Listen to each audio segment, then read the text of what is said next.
It's round 13 of the Rolex Sports Car Series, the VIR 400 from Virginia International Raceway. Talk about this racetrack, Dorsey. It is a very quick and a very challenging one. Take us around. Yeah, I was talking about it has a little bit of everything, as you see. Down into turn one, good straightaway here, and it's quite quick. But then when you get into this little compound here, very tight corners, right one after the other. You start up a climbing area, 7, 8, 9, 10. That's all very, very quick. Long back straightaway, which is downhill, so you have a lot of speed. You don't want to mess up on this corner right here coming on the front straight. And we've seen a lot of cars go off there in the wet. Let's get straight to the green flag. Remember, split starts in the Rolex Sports Car Series. Your championship battle is on the front row as they come to the green. Watch this run down into the braking zone. You can still see damp places in the track. That surprises me. Wayne Taylor takes the 10 to the front. I would have thought he'd be really conservative. 19's moving around on the racetrack back in fifth right now. The 4 car very strong right now with Elliott Forbes Robinson behind the wheel. EFR, a lot of time around this track for the boys at Crawford. Now the GT start, and once again, your championship is on the front row. Who is not there? BMWs. Every PTG BMW is in the back of the field. They did not turn in their driver nominations in time, but the battle, the championship, is right here as they run down to turn 1. Look at the 73 come up the inside trying to take second place over very tight twisty area, this turn 2-3 area. Andrew Davis behind the wheel of that number 73 Taffel Porsche, trying to go up inside Mark Bunting. You heard Andy Lally say, we've gambled on a dry setup. It needs to stay dry all day long, but right now it is the number 80 of Craig Stanton out in front, and as we've said, this is the championship between those 2 cars. Craig Stanton in the 80, Mark Bunting and Andy Lally in the number 65 Pontiac GTOR. Back up front with Daytona prototypes, Elliott Forbes Robinson in the black and red Boss snowplow machine, trying to catch Wayne Taylor in the number 10, the blue SunTrust. And these are the first laps the drivers have had on a drying racetrack.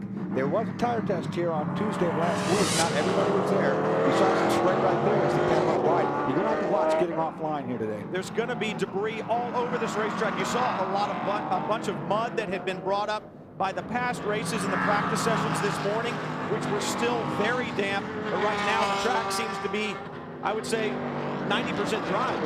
It's the best we've seen it since we've got here, that's for sure. It's been raining just non-stop. Here's your GT battle for second place. Andrew Davis in the Porsche around the outside of Mark Bunting in that Pontiac GTOR. It'll be interesting to see whether that competition adjustment that Calvin spoke about, that extra 100 pounds, that 108 pounds, what will that do to the performance of this Pontiac? I don't think it would have made much difference if the racetrack stayed like it's been, really slippery and wet. But now that it's drying up and their guys are really getting some grip, the 100 pounds might in fact hurt. Well, it's interesting right now in GT, it's 2 Porsches, then a Pontiac, and then another Porsche as you look back to the battle for 4th in GT. On board the number 64 with Paul Edwards. This racetrack, I was going to say, it's got a little bit of everything. Watch right up here as they get into the real tight area. This turn 2, it just gets tighter and tighter. You go through these little S's. Yet, as soon as you come off of this segment of the racetrack, you go onto a high-speed S's, of course, which can be done just about totally flat out if the grip was right. And we talk about the weather having an effect here. Well, it's also having an effect on our onboard cameras. A very low ceiling. We can't get the helicopter up too high, so we apologize for any static that you may have right now, but we'll do our best to bring you those action shots from inside these automobiles. This blows my theory all together. I really thought Wayne Taylor would take the car and drop back around 5th place and just ride around and stay out of trouble, but this is a better way to go. Go up front, run away with it. Well, comfortable, they have not been all season long. They haven't laid back. They've gone for it every time they've been on the racetrack. They're going for the championship right now.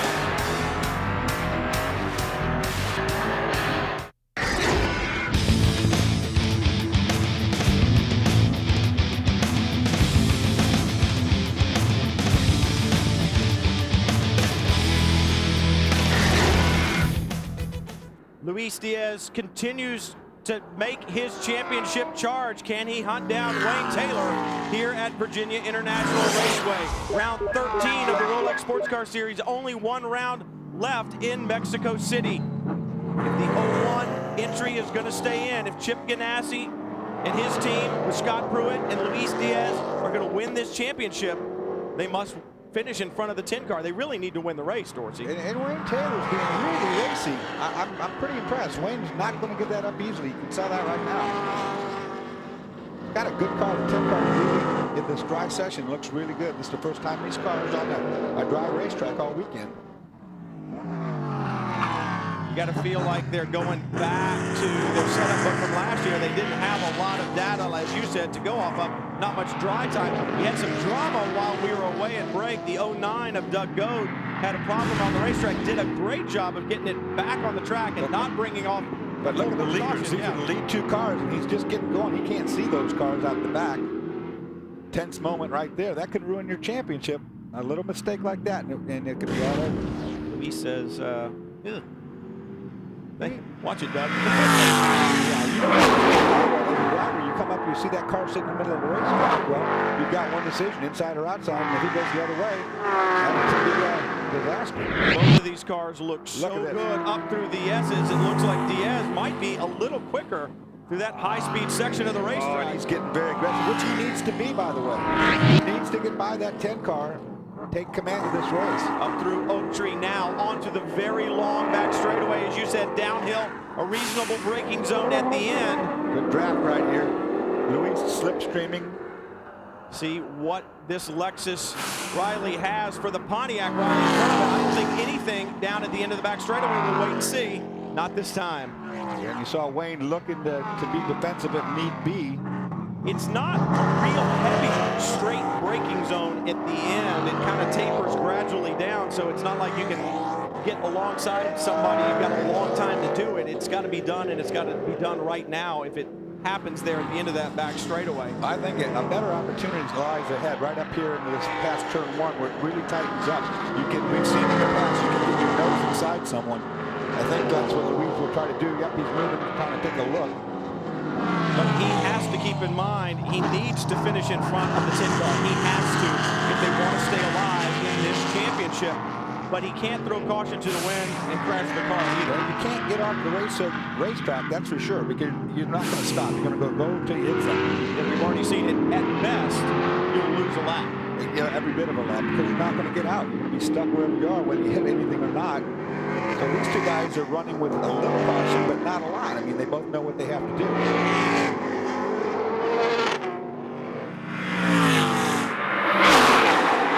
See if he takes a look to get up here. Very high speed as we climb this hill. It's completely flat out in these cars when the grip level is all the way up. And I think it probably is up all the way now. It's almost like they're running on a street circuit right now. The edge of the racetrack might as well be a wall. Problem for the 17, one of the PTG BMWs, Kelly Collins behind the wheel. Another one of those big slides. Oh, and the Piquio's crashed. I think he's in the guardrail. That's the 40 car. We haven't seen that car since a long time back now. That's up at the top of the S's, the turn that leads into Oak Tree. Saw the Piquio off up there in the number 40 car. Good to see them back. Sean Bailiff behind the wheel, but obviously he has had his problems, as has Kelly Collins. I don't know where Kelly was going. I'm not sure Kelly knew where Kelly was going. I'm not sure where he left the track and where he came back on. He was backing up awful quick. Piquio's got himself going again. Maybe he didn't get in the guardrail. It looked like he did. Yeah, Sean Bailiff back underway. I don't see any damage. It looks like he stopped just short of the tire wall. Good news for Sean Bailiff and everybody else for that matter. The yellow flag will not fly. We'll continue with green flag action here from Virginia International Raceway. And it seems like this has kind of become a constant. Diaz can catch him a little bit, but can't really do anything with him. He seems, at least for now, content to sit there. Kind of neat to see the 2 championship contenders having a real battle of it. They're pulling away from the rest of the field, so you know that they're not going slow. They're not holding back for sure. As a matter of fact, Michael McDowell in the number 19 Finley Motorsports entry, the Air Force Reserve BMW Riley beginning to close down right now, actually running faster lap times than both Diaz and Taylor by about 8 or 9 tenths of a second. McDowell wanting to make amends after his suspension for 1 race and then back in 4th. Look right at the grills of some of these cars, starting to pick up a lot of debris. Most of the grills some other cars that have been off the racetrack. Now, this morning in the warm-up, right before we came up to the race, Scott Pruitt had to come in because he had his radiator clogged, had not been off the racetrack, just picked up debris on the racetrack, and that's something we're going to have to watch. Diaz looking to the outside of Taylor there. He may have a run on him this time, Dorsey. It looks like he got a good run out of Oak Tree. We'll see if Taylor runs somewhat defensively. Not right now, he isn't. Well, Diaz has got another problem, too. Look behind him. You got Michael McDowell, and he's caught that gap up. He's right there now. These cars look almost equal as they start to work through GT traffic, and this might be what Luis Diaz needs. Well, the advantage in good road to the inside. Hard to get it done. They're contact, and they bump. Taylor does the smart thing, says, I'm not having anything to do with this, and lets him go. I don't know that he knew he was there, to be quite honest. I doubt that he knew he was there, because Wayne is not the type of guy to make contact, not when he's thinking championship. Even if he knew he was there, you got to believe Taylor said, no, I'm not going to have a part of this. You talk about how competitive the series has been this year. Look at the laps led, not including the Rolex 24. Look at this. Tied 66 in 01, and then SunTrust right there behind him. We've got three teams who've turned almost the same number of laps in the lead throughout the season. And obviously, Chip Ganassi Racing is going to pick up another one, the 6 car off the Mears Motor Coach entry. Paul Mears Jr. behind the wheel right now. He's trying to go uphill. Dorsey not going to work at all. You saw right there, lost his momentum. That's the problem. That's not much of a hill, but there's just no grip. See how muddy everything is. It doesn't matter about that Pontiac power in the back of it. Too much power right now. What you want the 8 car in, Calvin? Meanwhile, Brian Frizzell behind the wheel. We see all of the grass down here on pit lane. He did have the off-course excursion. A lot of wet grass here that they had to dig out. They also took the opportunity to top him up with fuel, so open up their pit window. This is a locally based team, Brian. And a lot of the locally based guys have said it's great to be able to sleep in your own bed, but something you'd know about, you also have to go home and cut your own grass. Calvin gives me a hard time because I have to go mow my own grass. He cut the grass for him here. There's the 6. My wife cut it the last time. Wonderful woman that she is. Paul Mears still stuck there beside the racetrack. How if he frustrating. could back down the hill a little bit. How frustrating is that? Look, he's right there. 3 foot from the racetrack, but he can't go there. Maybe if he could back down a little bit, he might be able to sneak downhill. Oh, 59's inside. That's the 2 and spins, and Mears is going to have to go around.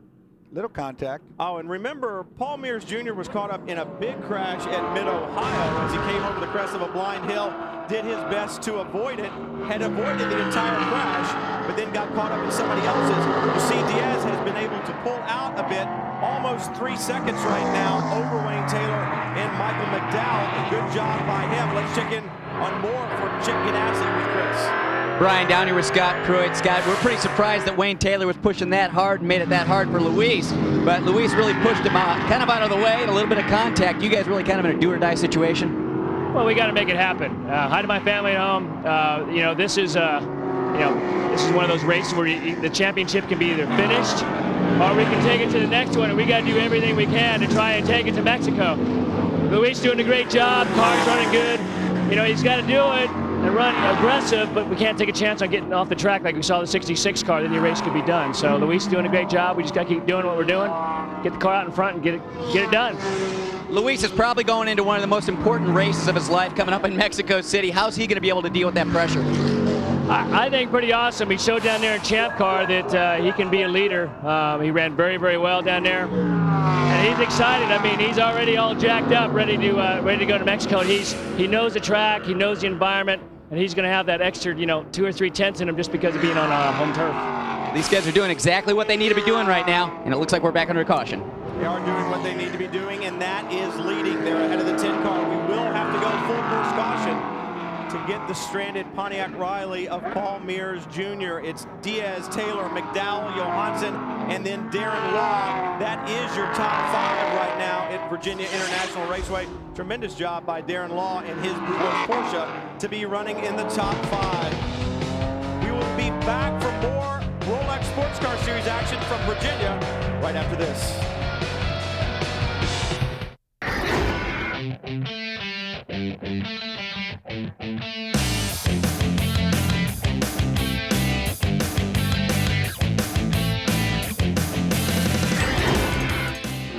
That's the number 37 Porsche obviously making hard contact with the wall.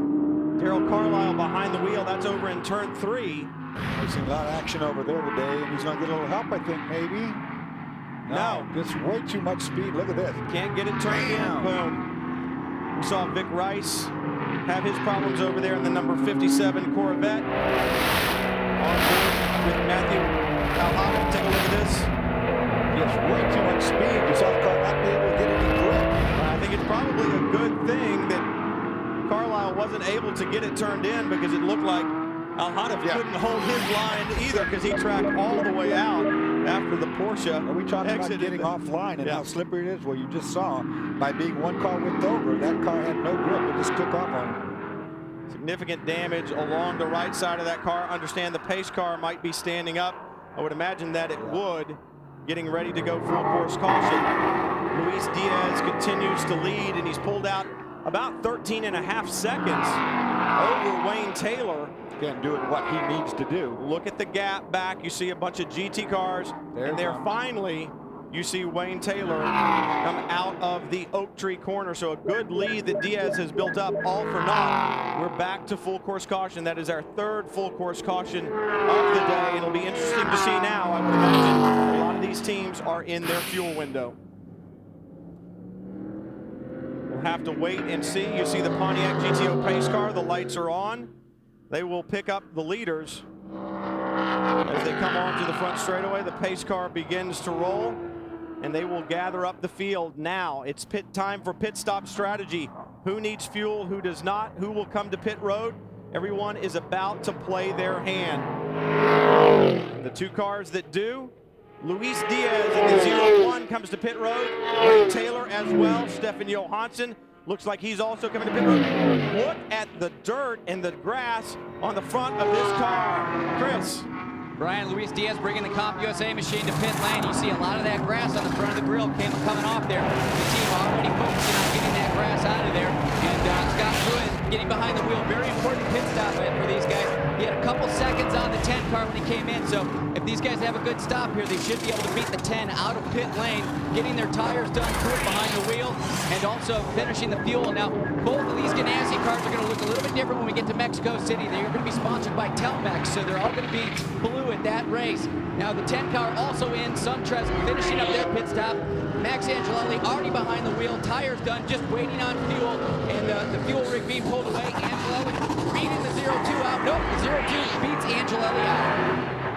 Wow, that is great news for the boys at Chip Ganassi Racing. That's exactly what Scott Pruitt and Luis Diaz need. They need cars in between themselves and the number 10 SunTrust, but who's behind the wheel of that car? It's going to infuriate Angelelli, however, who doesn't like this kind of business. Yeah, it's just what you need, is a fired up Max Angelelli behind you. But you heard him say, I am very clear on what my mission is. My mission is to finish this race and bring the car home. The mission is the championship, not necessarily the Raceway. And the Ganassi team playing it exactly as it should be played to win the championship, will have a shot at it by having the 01 out. Now the 02 between it and the 10 is a blocker if need be. It'll be interesting to see how this all unfolds. We saw the grass on the front of Diaz's car, and this yellow couldn't have come out at a better time. I wonder if the crew was saying, get here quickly, get here quickly, get here quickly, we'll get you back out. Look at that, and almost gets in with the 64. But look at all the mud back out there. Now here's the close call. Yeah, that could have been it right there. But obviously, it's not all smooth sailing for the guys down at SunTrust. You heard Wayne Taylor say, we had an engine misfire there for about 10 laps, and those kind of things don't always or even usually go away just by themselves. It'll be interesting to see if the Gremlins raise their head again at SunTrust. Crowd standing by, even on such a bad weather day, enjoying the racing here in Virginia.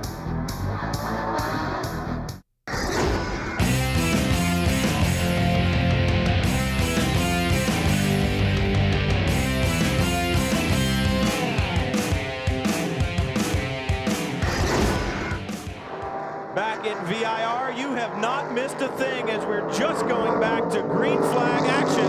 Nick Johnson leads the field down after this third full course caution. And here come the Crawford boys. Andy Wallace in the number 2, Sitco Crawford right behind his teammate. in the number 4. Elliott Forbes Robinson still behind the wheel of the Boss Snowplow Pontiac Crawford, running second right now. Nick Johnson out in front in his Chrome TRG Pontiac Riley. It'll take Andy Wallace a lot to familiarize himself with a dry racetrack since he hasn't seen that all week. But we talked at the beginning of the program about the technical abilities of the team. It's important to note that the Crawford shop just about 45 minutes from here. Look at the grass along the side of the racetrack. All over the edges, just off line. Just about 45 minutes from here. They test here a lot. They know this racetrack well. They've got the thick setup book. Yeah, they've got a really good car at this racetrack, no doubt about it. And having that shop down the street doesn't hurt anything either. Andy Wallace took over from Milcaduno on the last full course caution, so he's been in the car for a little while, but not under that much green flag time. So it will take him a while to get accustomed to the racetrack. Let's check in with Chris Nelson. Well, guys, actually, Andy Wallace jumped in that car at the second caution, so he's been in there for quite a while already, and they're really happy with these Crawfords all weekend long. They've done a lot of testing here over the years, and those cars just seem to really work well when we're at a track that has high-speed corners. They think it's very aero-efficient. It definitely pushes down on the racetrack well, but doesn't create too much drag. They know that they're at a little bit of a deficiency when we're at racetracks that have slower corners. It just doesn't grab the racetrack as well getting off the corner. So when we come to a place like VIR, they really want to show well. It is a great aero car, Dorsey. We always see it run very strong in places like Daytona as well. Yeah, Daytona, Homestead, the thing's unbeaten there just about. I mean, they really get the job done on the high speed.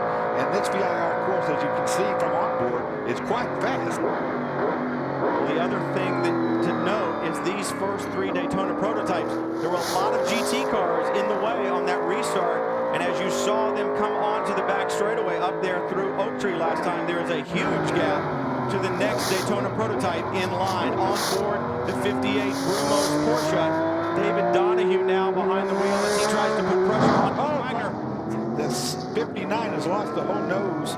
It's just come back on the racetrack from being off. Saw the problems there. I'm not sure whether that is J.C. France still in that car or Hurley Haywood. Now we'll take a look and see if we can see the problems here for the 59. Oh, it's not just one car. It got into the back, I think, of the 10, believe it or not. It is J.C. France behind the wheel. He had that problem earlier with Darius Gralla. I think he hit the 10. Now take a look here. This is right on board.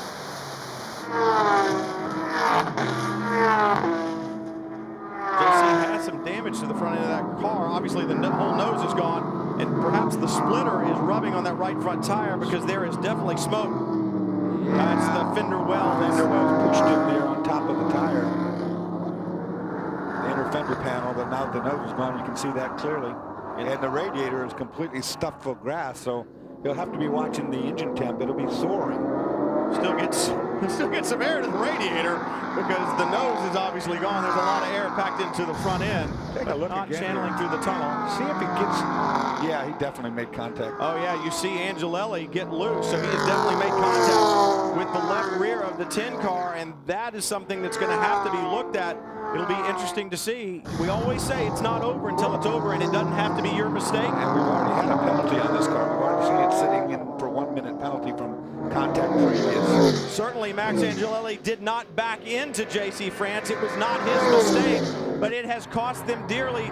Angelelli on pit road, and the car does not look like it is tracking true down pit lane as Wayne Taylor looks on. Chris is there. Guys, Angelelli bringing the number 10 machine to pit lane, and the team did have a nose ready. Now they're putting it back behind the wall, so they're going to do a tire change here and try and figure out what exactly is wrong with this car. Angelelli not reporting much to the team yet, but you know, you got to look at what these guys have done all year. They've really had a perfect season, and odds are you're going to have one race. This is bad. Could this be that race? And that's going to close up the championship. Right now, the teams just did a tire change on Angelelli back out there, so I'd have to say that we can assume that maybe he had a tire that went down because of that contact. Yeah, Chris, the left rear tire was definitely down when he brought the car in. Now I got to wonder if the tire's down, if it bent the suspension, but he definitely had a left rear down. Yeah, Dorsey, you're exactly right about that. Taking a look at that tire over here, you can see it just popped it right off the bead. So the wheel does look like it's in good shape, but it just popped that tire right off the bead. That's a lucky break if that's the case. He doesn't go a lap down, and if it doesn't do suspension damage, he can muscle his way back around here. 36 laps in the book. That means we still have 41 yet to go, so that's still a long way to go with a left rear suspension that has taken a shot. Hopefully it will stay together, but look at that grass in the grill of the number 67 car. That is your leader, Nick Johnson. We talked about debris around this racetrack. That's what I talked about before, the fact that these guys have been coming off and on the racetrack from all this wet grass. It's going to get them in the radiator like you see right here. They might have to be starting unscheduled pit stops because of overheating issues. All the cars that we have seen leave the racing surface have brought that grass and that mud debris back on. Grass still very damp, so when it gets picked up and stuck in that radiator, it just kind of sticks. It's got almost a paste to it. And that, you know, it will definitely go. Everybody's going to have to be cognizant of watching the gauges and seeing what that water temperature is up to. Meanwhile, Andy Wallace in his number 2 Sitco Crawford has gotten past the boss Snowplow Crawford to take over second place. Andy Wallace now on the charge. It has been since Mont Tremblant, since the number 2 car has tasted the champagne at the end of the race. We'll see if Andy Wallace can hunt down Nick Johnson. We have to see with all these fuel strategies how it all plays out too, because everybody's on different programs. Remember, the race last year was so good at the end. Angelelli and Pruitt and Wallace all fighting tooth and nail as the drizzle began to come down on this racetrack, making it very slick. It was a tremendous battle. It looks like it could be setting up to be that way again today, but this time Angelelli may have been taken out of the fight. We'll see if we get to full course cautions at some point in time, may bring that battle back. But you talk about championships, this is the GT championship right here. Craig Stanton in the number 80 Porsche. The battle is for 5th in GT, but the fight is really for the GT championship. Just a few corners ago, certainly some drama on the racetrack. Oh boy, these Look guys at they're not leaving any room for error or anything that goes wrong when you're that close. You'll get a penalty if you hit. Take a look at this. He wants Andy Lally flashing his lights. Oh, gives him a little, hey, I am back here. And the important thing to note, Andy Lally has already been to pit road. They're doing a little drafting with his teammate, seeing if he can get a run. That's a good, smart thing to do. Big, long, straightaway downhill. That draft will be in effect, no question. Remember, the 64 car is down considerably in the order, down a lap because of the problems they had early on. He will run and see if he can help his teammate. Look at the GT points within 6 points right there. You got to believe it's only a matter of time before the Pontiac goes to the lead, because once again, the 65 car has stopped. The 80 has not. Correct. It's going to have to come in, we know, sooner or later. They're obviously hoping for a caution to be at the right time so they can get that done. In the meantime, though, the two of them on the racetrack really not leaving much room for error. You just can't bump anybody anymore. You see with the penalties. You want equality. It looks like you've got it, but look at the Pontiac in braking. Lally looks to the outside, but nothing doing there. Can he cut back under? Oh, boy. I'm telling you, that's just, you know, you're asking for trouble. When you got your nose in those places like that, you're just asking for trouble. Andy Lally never won. He'll get him here. Never one to shy away from a challenge side by side through an area, Dorsey, where you talked about how tight it was. It won't be done here, but Craig Stanton knows one bobble, one mistake at all, and the 65 car is through. Andy Lally, a very accomplished streamer, like I said, to back away from a challenge at all. Let's check in with Calvin on the 80.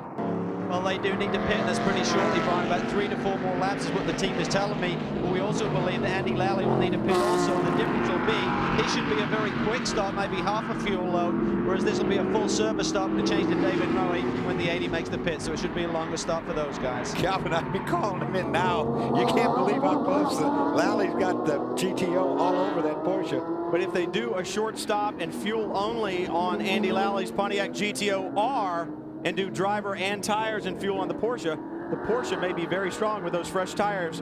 Let's check in with Chris. Guys, same situation down here in the GTO camp. Andy Lally is going to have to come back in for fuel later in this race. And also, you're going to have to see that 64 car come in because Jan Magnussen is yet to get in that car. So both of the GTOs will have to come back to pit lane one more time.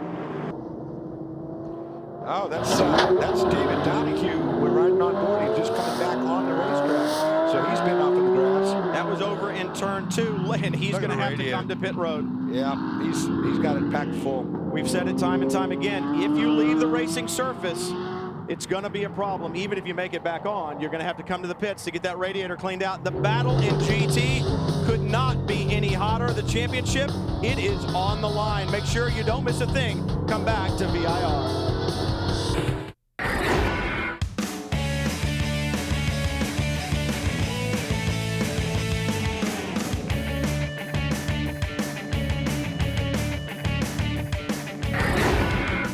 Lights off on the Pontiac GTO pace car. Matteo Bobby begins to pick up the pace, and they will run onto the straightaway. He's got to be careful not to pass the pace car. He timed that. He timed that perfectly. Did it last time too. I saw him back away from the pace car. Look at the run he gets. Pruitt certainly not about to let him get away. So Scott Pruitt picking up the pace very early on, coming out of the last corner. Look at Pruitt close up in the braking zone. Usually that means that the 77 will get the run off the corner better, but it doesn't. Pruitt got to run off the corner. Pruitt and Max Angelelli, probably two of the best drivers out there on the brakes. And one of the things that this Riley chassis seems to do so well is brake. But we know that Angelelli down on downforce in the back after that contact with JC France early on. But Pruitt all over the back of Matteo Bobby. We're going to find out who's best on cold tires. Well, Bobby had a little bobble back there. That's hard to say. But he did. He had a little bobble back there and got wide. I thought he was going to get inside there. He's certainly in full attack mode, Scott is now. Up through the high-speed S's. Cannot get it done through here. You got to just stay close to him and see if you can get a run through the Oak Tree corner. Heavy braking at the end here. Boy, Scott had a good run right there. Look, he's trying to get inside. He is inside. He's got it. Going around the corner. Pushing He's going to take the wide. two with The him. two's going with him. Andy Wallace will definitely have the run. Yeah, Pruitt with a move that surprised me. It's not the place you'd really think about getting it done because you're going onto the long straightaway then, and the other guy can counter. But Matteo Bobby shows wide. Pruitt takes over the lead. Andy Wallace goes through. Now Colin Brown all over the back of Matteo Bobby, and right behind him, the man who wants the championship, Max Angelelli. I think Bobby carried too much speed into the Oak Tree corner and couldn't get the car to turn all the way down like he wanted. That opened up the door. Pruitt took it. Let's check in with Chris. Well, guys, as we heard before we went back to green there, that the SunTrust boys were lobbying hard to get around the 5 car. The 5 car said, no way, guys. Well, also, the 2 car was lobbying hard, and I guess it helps with what kind of horse you're riding, because the 5 said, yeah, okay, guys, we'll help you out. And right when we went back to green, Wells got around that 5 car, so now he's right up behind the 0-1. And I don't know if the 5 just moved over, if Colin moved over intentionally, or if he just got wide in the corner and got in the dirt, but he lost another position to Max Angelelli. Well, Colin Brown may be young, but he is a very professional and very mature young man, so he did not get the run off the corner, and you heard Max Angelelli ask, just tell him not to close the door. Colin a little wide off of that corner, did not close the door. Angelelli drives by easily, and you got to give credit to Colin Brown saying, hey, I know I'm beaten here. Go ahead, Max, you're in the championship. Don't count this 2 car out. Man, he's showing some speed to me right now. Andy Wallace got the bit between his teeth. He's running down Scott Pruitt. We talked about the playbook that Max Crawford has, the testing that they've done here, the development that they've done here, and obviously the strength of Andy Wallace doing so much of that testing and development work. They know this racetrack well. Angelelli's not that far back. I mean, he's right back there now behind the 77. If he can make that position now, it's going to get interesting. Yeah, it is definitely closing down, getting closer every lap. Even if Angelelli can get to 3rd, I don't believe it would be enough to clinch the championship if Scott Pruitt holds on to the victory. It's so close right now. It's too close to call. It's going to take obviously better math than I have because I couldn't do the addition a minute ago. Let's go back to GT. You talk about championships right there. There's David Murray in the Porsche, just right in front of the 65 car. And being that close to David Murray, it looks like Andy Lally and Mark Bunting would take over the lead. Oh boy, that's tight as this. Don't throw it away, guys. 65 car almost a lap ahead, just coming up on the 80, trying to get a lap ahead. So basically 99% done. So they've got a big lead over the 80 right now. 1-point lead in the GT Championship. This battle has raged all season long, and it will go to Mexico. Yeah, that we know for sure. We'll go to Mexico. Not over with yet. I don't believe there's any way we're not going to see another caution if these guys are driving like this.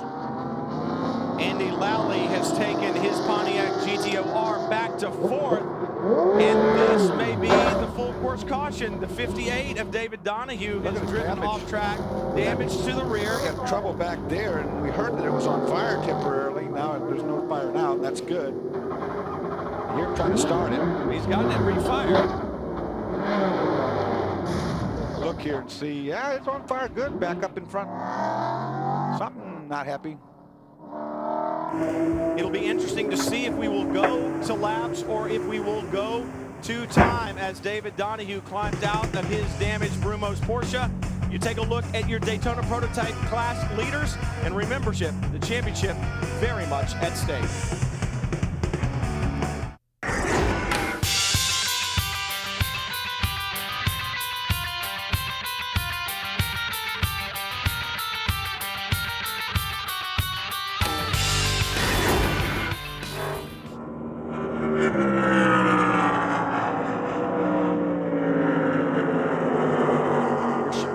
The race will be a timed race now, just right at 5 minutes to go. That should be about 3 more laps around this Virginia International Raceway circuit. There is the gap right now between 3rd and 5th. They would have to be in 2nd place to Pruitt's lead to clinch. 3rd place will not do it. If Scott Pruitt holds on for the victory, Max Angelelli must finish 2nd in order to clinch the championship. Getting past the 77 is one thing in the next 4.5 minutes, but getting past the 77 and Andy Wallace, I think that is one long road to hoe. And of course, that's why Bill Riley got it. No pressure. You know, where you're running is good enough. All we got to do is go down to Mexico City and start the race. Each of the drivers has to do a lap, and then they can clinch. But even that is easier said than done. You've got to go out and qualify the car. You got to make sure it's in one piece. To start the race, you've got to make sure that it's in one piece after it finishes one lap for the other driver to get in it. And on a circuit like Mexico City, that's not a given. Anything can happen. It's always that way. That's what's racing. Makes it racing. We always say it's not over until it's over, and this is the perfect example, both in Daytona Prototype class and definitely in the GT class. I don't know if he's off the pace or not. It looked like in Tafel's car he was going slow. Let's check in with Chris. Guys, I'm here with Wayne Taylor, and maybe he can help us out with a couple questions. Wayne, to clinch this championship at VIR, you guys need to be in 2nd place if Scott Pruitt were to win this race. Are you guys telling Max Angelelli right now to play it conservative, or are you telling him to push the 77 right now?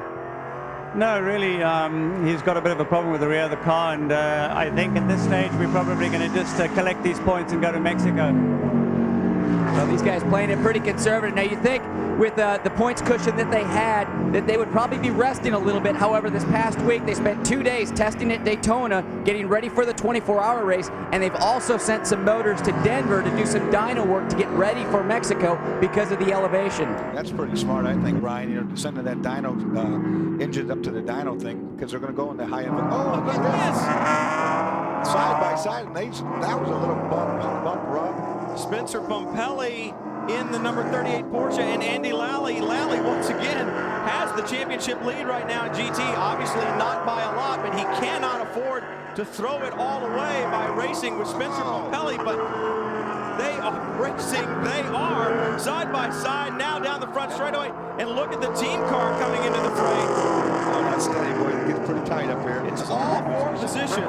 That's the 36 of Randy Popes. Porsche with the better brakes as it gets out of the corner. And this... Oh, now the team car's going to be a bad guy, I bet you. This is going to affect the championship. It's all for position. Andy Lally about to go from 3rd in GT to 5th, and that could swing the lead back to David Murray and Craig Stanton if Randy Popes can get by.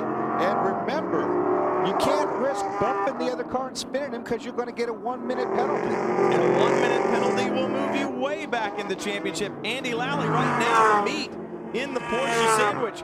Is this the 108 pounds? I'll tell you what, this is good racing no matter what you do. We're going to have a white flag on our overall leader, and that race isn't over by any means. Well, Scott Pruitt and Luis Diaz have done everything that has been asked of them. They have done everything that they could do. They They are in the lead in Daytona Prototype, and they are in control of their destiny to stay in the championship hunt for that Daytona Prototype Championship. But Andy Lally right now fighting tooth and nail. Pompelli off the racetrack. Lally will pick up a position that will give him a further lead in the GT Championship. Now you see the Picchio Daytona Prototype going past Lally, but don't forget Randy Post in the team Porsche right behind Lally. Can he close in? Now on board the 10 with Max Angelelli, not close enough to get anything done yet with Matteo Bobbi in the Ford-powered door, and right in front of him, Angelelli runs fourth. Pruitt runs first. He doesn't need to pass that car, but what about that Italian pride? Right now, we said it, Scott Pruitt and Luis Diaz have done everything that has been asked of them. They were in a crash. Colin Brown. And Butch Leitzinger's car, the 4, was involved in that too. In the guardrail. We're on the final lap. I don't think we'll see a car. Oh, there's debris everywhere on that. That was a pretty big hit. What a shame. These youngsters had run as high as second. They were running 5th when the accident occurred. Right now, Scott Pruitt having it his way, some 3.5-second gap. But he's got to run through that debris field to get to where he's going, I believe. Well, we'll have to look and see. You see the 05 Porsche of Gene Siegel moves wisely out of the way of the leader. Very professional move by Gene Siegel. Down through turns 12, 13, and 14. I think the debris is up in the S's. Good. So down through 14, through the hog pin turn for one last time for Scott Pruitt. Andy Wallace runs second. Matteo Bobbi, their best finish of the year. Then Max Angelelli. The checkered flag falls for the 3rd time this season for Chip Ganassi Racing. Scott Pruitt, Luis Diaz, Andy Wallace second, Matteo Bobbi 3rd, Max Angelelli comes across the line in 4th. The Daytona Prototype Championship is still very much alive for Diaz and Pruitt. Wayne Taylor going over to congratulate the Ganassi boys. 21, your GT class leader, working his way down the long back straightaway for his last time. He lets the Picchio Daytona Prototype go. Derek Hill behind the wheel of that prototype right now. Bill Auberlen saying, I'm going to come by for the victory. Interesting that he has not handed that lead to Joey Hand, who is running second right now. Will he slow down coming onto the front straightaway? Unplug the radio. You think the radio's unplugged? Joey Hand right there, nope, just a few car lengths back. I think he's going to slow down. Let's take a look. We'll have to watch this one to the line. He's up to 5th gear. He's not slowing down. No way. Bill Auberlen takes the victory. Joey Hand finishes second in GT. And once again, the GT Championship very much alive. Stick with us when we come back for the champagne.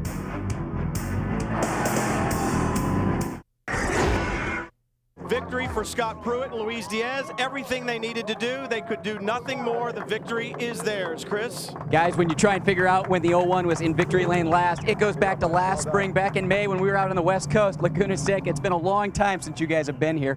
Now, the Sun Trust was not able to clinch, but it's still going to be a tough road for you guys. How important was this win? It was huge for the whole team, all the Comp USA, all the Ganassi guys. Luis, great job.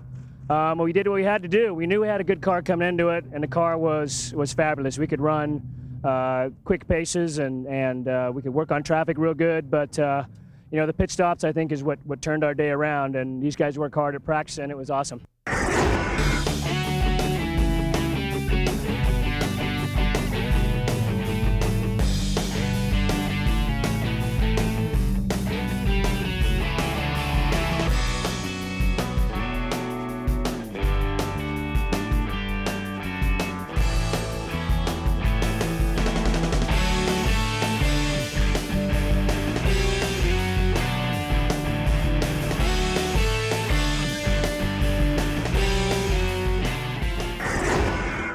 Bill Auberlen, you're back in victory lane this year.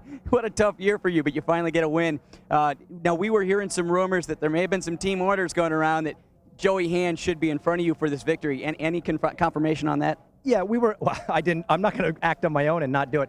We were talking about in the last lap, let him by, and then all of a sudden the orders came, go ahead and you can win. And I said, okay, hey, that's great. So Tom Jr. did an awesome job. BMW did it. You know, if you want to get to victory lane, BMW does it all the time. And there's no place I'd rather be than with BMW. Love my wife Yvette. I'll be home soon. I got to thank these guys. They're like my family, and I hope to come back with these guys next year.